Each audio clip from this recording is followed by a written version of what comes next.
Olá, sejam bem-vindos ao programa Espiritismo e Vida. Se você ainda não se inscreveu aqui em nosso canal, se inscreva, deixe o seu like, compartilhe o vídeo. Compartilhando o vídeo, você ajuda a fazer com que a mensagem espírita alcance um número maior de corações, levando esclarecimento, levando entendimento, levando consolo, que a gente está precisando tanto, não é? Nos siga nas nossas redes sociais, no Instagram. E hoje, aqui, claro, né, sempre pedindo a inspiração de nosso Senhor Jesus Cristo, dos espíritos superiores, para que nós possamos fazer uma boa reflexão, nós vamos falar de trabalho, que é uma necessidade do espírito, né? Na Bíblia, nós temos várias passagens que citam a importância do trabalho, né?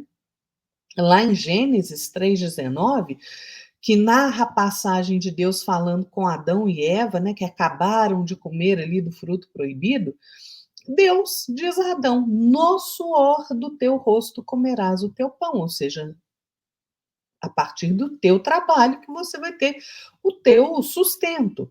Né? Lá em 2 Timóteo também, 2,15, procure apresentar-se a Deus aprovado como obreiro que não tem do que se envergonhar e que maneja corretamente a palavra da verdade, né?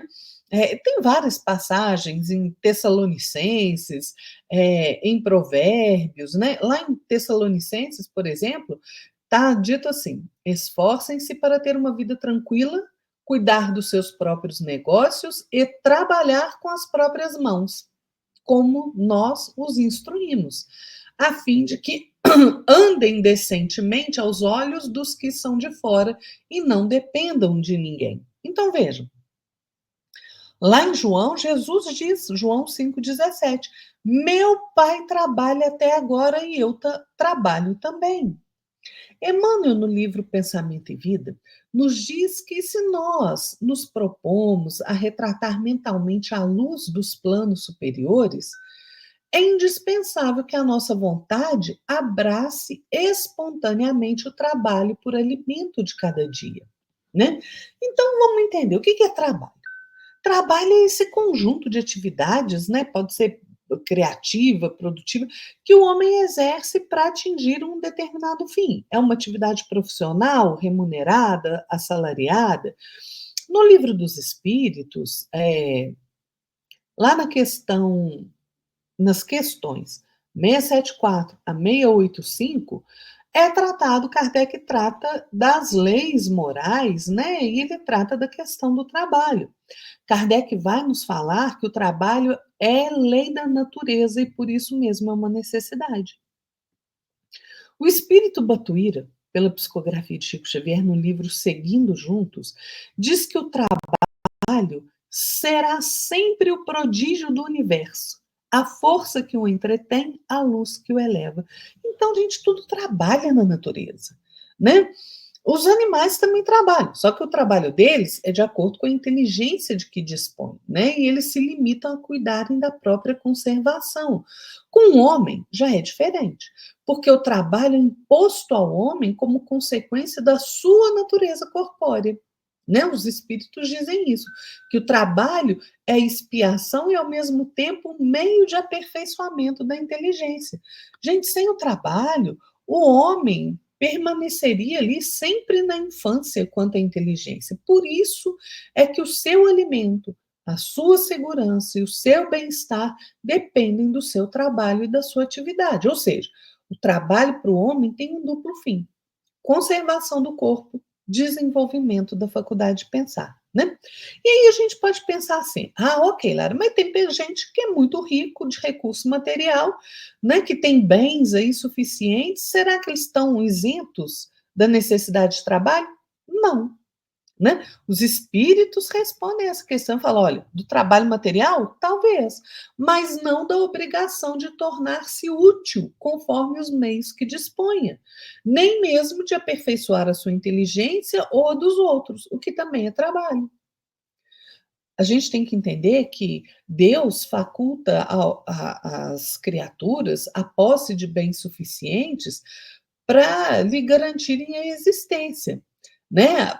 Por certo, a pessoa que tem muitos bens não está constrangido a alimentar-se com o suor do seu rosto, né? Mas tanto maior é a obrigação de ser útil aos seus semelhantes, né? Quanto mais ocasiões de praticar o bem ele lhe proporciona o adiantamento que lhe foi feito. Então, trabalhar oferecendo sempre o melhor das nossas energias é defesa contra o tédio, contra a viciação, porque isso, gente, arruina a nossa existência, né? E aí a gente pensa assim, ok, Lara, mas tem gente que não tem saúde, não tem condição física para trabalhar. Mas aí, olhem, né, a perfeição da lei divina. Aquele que é extremamente fraco do corpo, Deus lhe deu o quê? Inteligência em compensação. E é sempre um trabalho, né? Então, e a questão do trabalho ser uma ocupação material, o Kardec explica isso na questão 675, né? Quando ele pergunta aos espíritos, e o que os espíritos respondem? Não, o espírito trabalha assim como o corpo, toda ocupação útil é trabalho. Vejam, nos mundos mais adiantados que o nosso, né, que são mais aperfeiçoados, os homens também trabalham, né? Porque a natureza do trabalho está em relação com a natureza da necessidade. Quanto menos material é, é a necessidade, menos material é o trabalho, né? Mas olha, não acha que nos mundos mais aperfeiçoados que a gente, o homem se conserve inativo e inútil, não. Sabe por quê? Porque a ociosidade é um suplício, não é um benefício.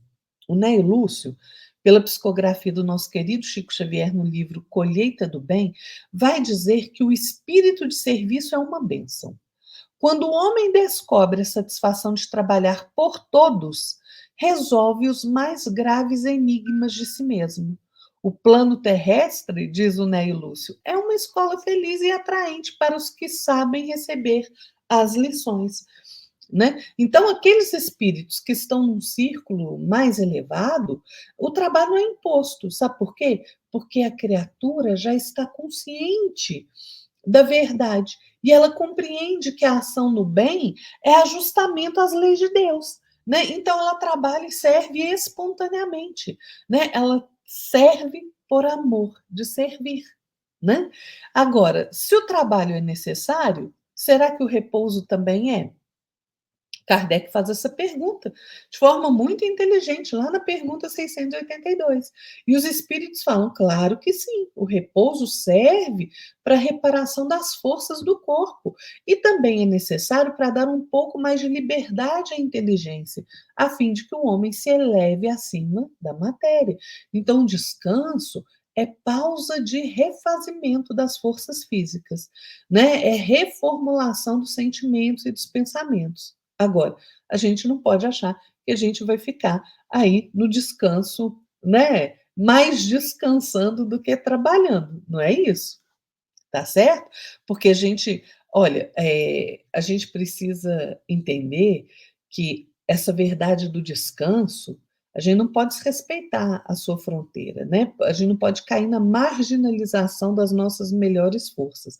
Porque, olha, o trabalho tem um limite. Qual que é o limite? O das nossas forças, né? E Deus deixa inteiramente livre o homem a esse respeito. A gente trabalha no limite das nossas forças, né?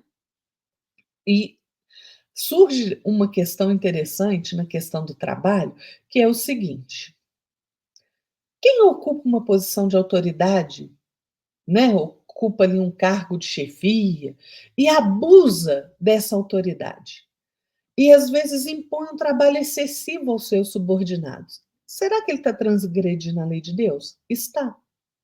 Porque isso é uma das piores ações. Todo aquele que tem o poder de mandar é responsável pelo excesso de trabalho que ele impõe aos seus inferiores, né? Então ele está sim transgredindo a lei de Deus, tá certo? Olha, a gente tem uma dúvida que se levanta na questão do trabalho. A gente pode pensar assim, ok, Lara, mas no mundo não tem trabalho para todo mundo. né? A gente tem o dever de trabalhar, mas nem sempre a gente encontra trabalho, né? Tem tanto desemprego e é verdade mesmo, né? Porque o desemprego é um flagelo que atinge a sociedade. O que a gente vê no mundo, na verdade, não é uma intermitência. Uma hora a gente está empregado, outra hora a gente está desempregado, né? Agora, mesmo no período que a gente está desempregado, a gente precisa continuar vivendo, não precisa? Exatamente. O que acontece? Nós nos esquecemos de um fator crucial na nossa vida: educação moral. A educação moral é aquela que forma o caráter, que incute bons hábitos nas pessoas, né? Não é à toa que a gente vê tantos problemas aí na sociedade atual. Quando a questão da educação moral for bem conhecida, for bem compreendida, for praticada, nós vamos ver o homem ter no mundo hábitos de ordem mais elevada, inclusive o hábito da previdência, né? Tanto para consigo mesmo como para com os seus, né? Aí o homem vai criar o hábito de respeito a tudo que é respeitável, hábitos que irão permitir que o homem atravesse de forma menos penosa os maus dias que são inevitáveis, né? Gente, a lei do trabalho é roteiro de nossa emancipação. Sem a lei do trabalho, o nosso mundo mental fica dormindo, estagnado. Emmanuel vai dizer no livro Pensamento e Vida que fugir-lhe aos impositivos, né, do trabalho é situar-se à margem do caminho, onde o carro da evolução marcha inflexível, deixando a retaguarda quanto se amolgam à ilusão da preguiça. Trabalhar, gente, também não é agir por agir, não, tá? Trabalhar não é só movimento. Porque, olha, as regiões infernais também estão sempre vibrando, repletas de movimento. Emmanuel, no livro Encontro Marcado, diz que, interpretada apenas a feição de movimento, a atividade é suscetível de ser empregada para o mal. A pedra, olha o que ele diz: a pedra dedicada à construção pode transformar-se em instrumento do crime nas arremetidas da delinquência, não é? A mesma pedra que eu uso para fazer, por exemplo, a fundação de uma casa, se eu pegar a pedra e tacar na cabeça do outro, eu cometi um crime. Então, o trabalho não é ação por ação. A gente precisa entender que a concepção do trabalho precisa alcançar o entendimento de ação no bem e para o bem. E trabalhar com prazer e alegria, né, gente? Alegria de servir, mesmo no trabalho que nos garante o sustento da vida material, não é? Então, o trabalho, gente, ele é tão necessário, ele é tão importante nas nossas vidas, que se a gente observar de uma forma mais cuidadosa, né? Quer seja o trabalho para a nossa sobrevivência, quer seja o trabalho voluntário ou o trabalho em nosso próprio aprimoramento, ele é sempre necessário. Sabe por quê? Olha só, o trabalho faz com que as pessoas nos respeitem, até os nossos adversários. O trabalho dissolve as mágoas que a gente ajunta em nós mesmos, né? Fazendo com que a gente passe horas vazias, improdutivas. É pelo trabalho que a gente desmente as calúnias, né, que são atiradas contra nós. O trabalho permite a nossa justa defesa contra as perseguições, permite que a gente frustre as tentações no nosso caminho, permite que nos levantemos quando nós caímos no erro, né? É o trabalho que nos refaz diante de quaisquer prejuízos, que afasta a solidão na nossa vida, né? Quantas pessoas que moram sozinhas ali têm interação maior no ambiente de trabalho, não é? O trabalho nos restaura as forças quando a gente está naqueles momentos de fraqueza, nos liberta de hábitos indesejáveis, fortalece a nossa confiança nos momentos de dúvida, né? Permite que a gente saia da penúria material. É pelo trabalho que a gente consegue quitar os nossos débitos, tanto materiais quanto espirituais. É o trabalho que permite que nós angariemos recursos necessários para a nossa própria sustentação. Emmanuel tem uma reflexão muito interessante e que eu adoro. Ele diz assim: o amor é Deus na criatura gerando bênçãos. O trabalho é a criatura em Deus realizando prodígios. Então, gente, mãos à obra. Vamos trabalhar, porque trabalho é necessidade do espírito. Fiquem todos na paz de nosso Senhor Jesus Cristo e até a próxima. Tchau.